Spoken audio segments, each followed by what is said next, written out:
Hello, this is Brandon Ramsey with the Indiana Recruiting Guide, bringing you another episode of Indiana Recruiting Guide TV, where we will be breaking down the Class 2A sectionals and giving you predictions for each of them. We're going to start at Sectional 48 and work down to Sectional 33. So if there's a certain sectional that you want to hear about, you can scroll through the video as quickly as you want, or you can just sit around and watch the whole thing. It should be about 15 minutes in length, or at least that's how long the 1A preview lasted. So now let's go ahead and get started. Sectional 48 at South Ridge. The hosts got the bye up top. They're 15-3 on the season. And Perry Central, who is also in the top half of this bracket, they've only lost 2 games this season. However, they were both to sectional foes, Mater Dei and North Posey. Mater Dei plays a very good schedule. I think that they will be able to get by North Posey in the bottom half of the bracket and make the finals, and probably end up playing North Posey there. And I think that, or not North Posey, Perry Central, excuse me. And I think Perry Central will win that sectional 48 at South Ridge. On to sectional 47 at North Knox. This is a great sectional featuring 18-3 Sullivan and 16-3 Linton Stockton, 2 of the better 2A teams in the state. It's set up that those 2 teams could meet in the finals. You have Sullivan starting off with North Central Farmersburg. In the top half of the bracket, Bloomfield awaits the winner. And then you have Linton Stockton in the bottom half of the bracket. These 2 teams split the season series. However, I think that Linton Stockton will win the number match and win Sectional 47 at North Knox. Sectional 46 at Crawford County. This sectional features one of the best 2A first-round matchups going on between Clarksville and Providence, Tuesday night at 7:30. If you live in the southern half of Indiana and you're free Tuesday night, I'd recommend going over to Crawford County to watch that Clarksville-Providence game. 2 of the probably 10 best 2A teams in the state. But you also have teams in the top half of the bracket. Paoli got the bye. They're 12-6. You have host Crawford County at 13-6. Those teams are going to vie for the title as well. However, the winner of that Providence against Clarksville game is definitely going to be the favorite. I think Providence will end up getting by Clarksville, and they should win this sectional. Sectional 46 at Crawford County. Sectional 45 at South Ripley. South Ripley comes in at 14-5. Switzerland County is 15-4. These 2 teams split during the season, and they also got byes on opposite sides of the bracket in their sectional. Don't sleep on Austin in the lower half of that section. I've seen them a couple times this season, once against Corydon, I believe, and the other time against Brownstown Central. And they played both of those good 3A teams pretty tough in each of those. I think they were both just like 10-point games. They have some good young talent there at Austin. I believe they're 8-11. Right? Yes, 8-11 right now. I wouldn't sleep on them. Maybe upset Switzerland County in the second round and make the finals. However, I think that South Ripley is going to end up defending their home court and winning the sectional title. On to sectional 44 at South Putnam. You have Speedway in this one at 15-4. They really shouldn't have much of a problem. I think they will end up cruising to the sectional title. They beat their opening round opponent Monrovia by 19 earlier this season, so that really shouldn't be too much of a problem. And I really just don't see anybody else in that sectional giving them too much of a game. So I think Speedway shouldn't have much of a problem in sectional 44 at South Putnam. Now on to sectional 33 at Indianapolis, Washington.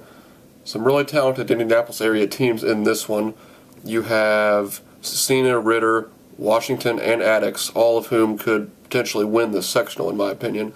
Cecina got a bye, and the easiest draw is having to play the winner of Indianapolis Metropolitan and Triton Central. And then the other 3 teams are on the opposite side of the bracket, so they're only going to have to play one of those. So that's definitely a very good draw for Cecina. They recently got Gary Bonds back, their 6'7" sophomore big man, who had transferred to Warren, and he's now eligible to play at Cecina, so that'll be big for a potential run to the sectionals. I think that they'll end up beating Indianapolis Addix in the finals, and Cecina will move out of the Indianapolis-Washington sectional. Sectional 42 at Broad Ripple. You have a potential marquee matchup in the semifinals as Broad Ripple got the bye. Will await the winner of Park Tudor and Indianapolis Shortridge. Park Tudor is obviously 2-time defending state champions, led by Trayvon Blewett. They're the number 1 team in the state at 19-2. However, they did recently lose to Broad Ripple, so that could make that semifinal matchup even more interesting. But then you also have teams up top, like on top half of the bracket, like Indianapolis Marshall, who comes in at 12-6, and then even Shortridge at 11-8 could maybe pose a little bit of a threat to Park Tudor in the first round, but I doubt it. And really, everybody in this sectional is good. Heron's 10-9, Heritage Christian is 9-10, so almost everybody's over 500 in this sectional. But I think Park Tudor will end up avenging that loss to Broad Ripple and should get through to the regional once again. Now to my personal favorite sectional, Sectional 41 at Hagerstown. I'm a Centerville High School graduate, 2010, and this is always a tough sectional for me to pick because I'm obviously biased towards my Bulldogs.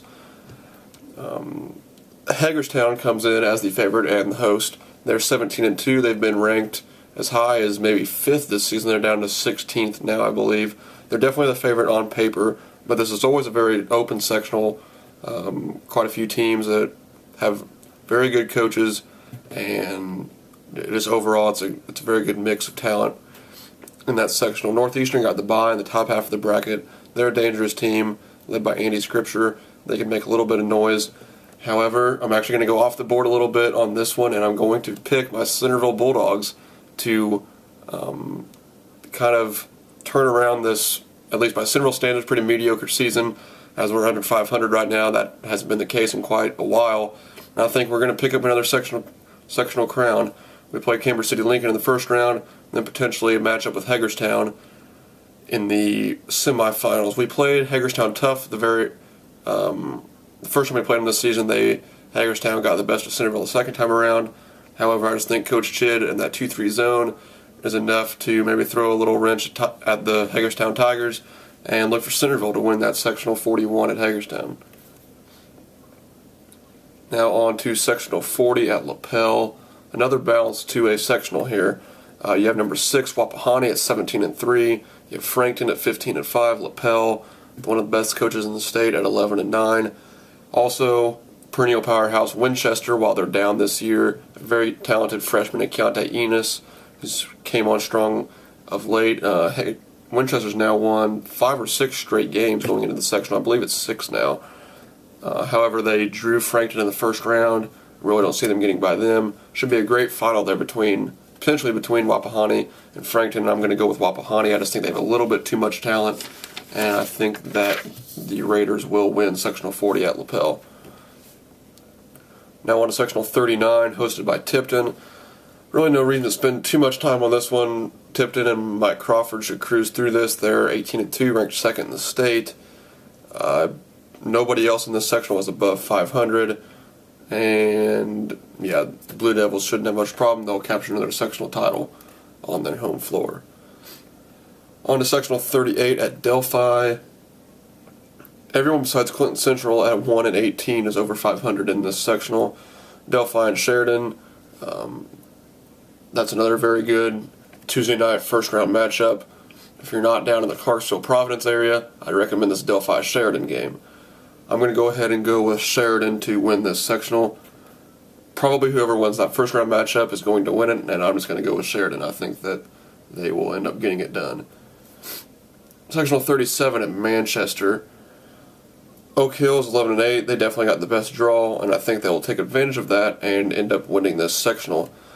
There's potential semifinal matchup on the bottom half of the bracket between 14-7 Northfield and 10-9 Cass. Northfield on paper might be the favorite, but like I said, I'm going to go with Oak Hill to win Sectional 37 at Manchester. Sectional 36 at South Adams. This one features Fort Wayne Bishop Luers, who also got a bye.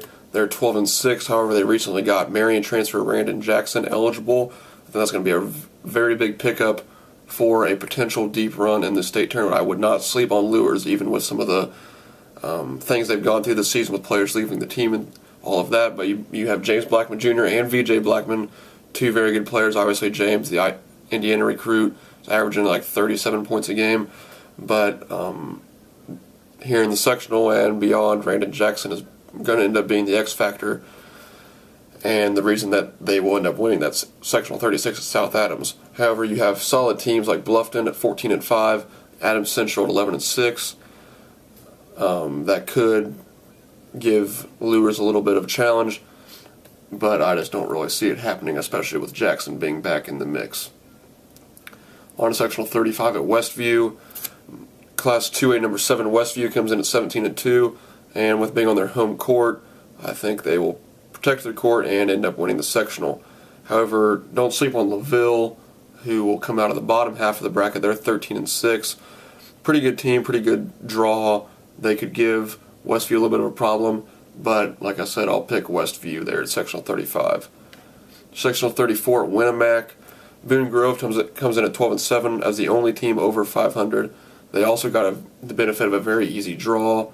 They play host Winnemac in the first round. They got a bye and will play the winner of North Newton and Rochester, who've won a combined 6 games. I think North Newton's only won 1, Rochester's won 5. So Boone Grove shouldn't have any problem in that first game, and I think they will capture that sectional title. Sectional 33 at Wheeler. Very good sectional here. You have number 4 Hammond Knoll, it's 17-3, and then Bowman Academy, number 9 in the state, at 10-9. As usual, you can pretty much throw Bowman Academy's record out of the discussion because they play such a tough schedule. Lots of 4A teams, even some out-of-state teams that are really good. So you always know the Bowman's going to be prepared. They always have great athletes. They like to get up and down the court. So you never really worry too much about the fact that they're hovering right around 500. Coming into the sectional, Knoll cruised through all of these teams in the regular season with the exception of Bowman. However, I believe that Bowman just has a little bit too much talent for Knoll, and I look for Bowman Academy to move on and potentially make a pretty deep run here in the state tournament. So there you have it for the Class 2A sectionals. Overall, I would say the Park Tudors once again the favorite to win their 3rd straight state championship. However, teams like Bowman and Tipton can definitely make some noise, even Fort Wayne Lures. And a team like Providence, too. I've seen Providence play earlier this season. They're a very, very good defensive team, very well coached. They could give some teams some problems, but I just don't see Trayvon Blewett and Coach Schilling there at Park Tudor losing a game throughout the rest of this season. I think that they will end up three-peating as state champions. And those are your 2A sectionals with some thoughts and picks for each of them.